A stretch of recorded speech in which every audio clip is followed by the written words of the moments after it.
We are disturbed not by things, but by the view we take of them. So this becomes a kind of central part of the time that we're going to be having together in particular. This idea that we're disturbed not by the things, but by the view we take of them. I mean, I daren't even ask, what are the kinds of things that potentially create difficulty for you in the workplace? I wonder if you could come up with any. I'm sure you could, I suspect. Of those things, sometimes tiny little things, an incorrect word, a careless word, a difficult glance, a program or a project that's not quite going to plan, a relationship that's not quite working. So we get an idea about the kinds of things that really feel like they have an impact for us. And I wonder whether or not we also notice that it's not just the things themselves, but often these things feel like they repeat. They're kind of repeating patterns. They come up time and time again. And every time they come up, they really get us tied up, anxious, feeling heavy. So we're going to do some work around this idea of not the things themselves, but the view we take of them. We're going to start with a model. And for those of you that may have seen this before, well, here we go.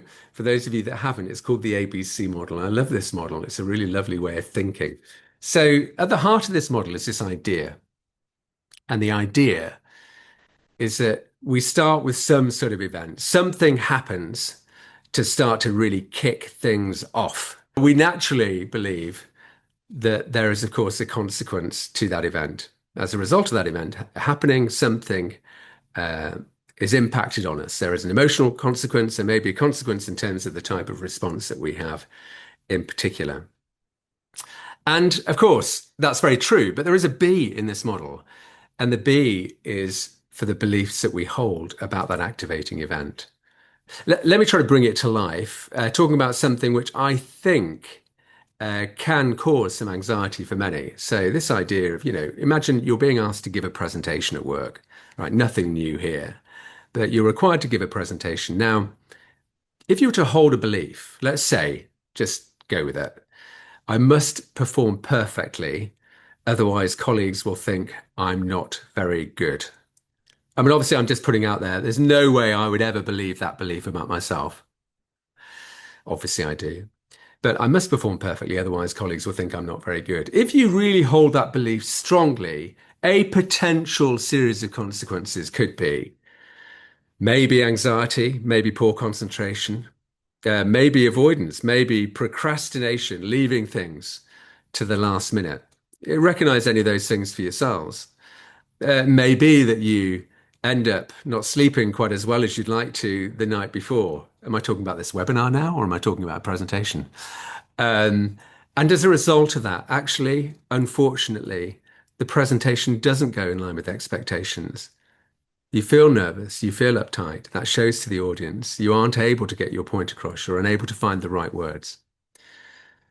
So the ABC model, again, just says it's a belief that we hold about the situation that has the biggest impact. So an alternative here. So here's the same situation, exactly the same situation.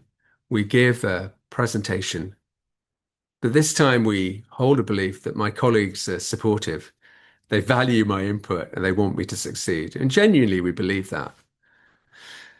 And as a result of that, the consequence is greater confidence, clearer thinking, better engagement. The activating event hasn't changed, but what has changed is the belief we hold. In case some of you, those of us that are a little bit more, let's say, cynical, are thinking, well, isn't this just kind of pie in the sky, wishful thinking? I think of it less as wishful positive thinking and more as useful thinking. So there is something here about being given a choice rather than confining ourselves to the beliefs that we normally hold. Perhaps this is something which is where we're making an active choice.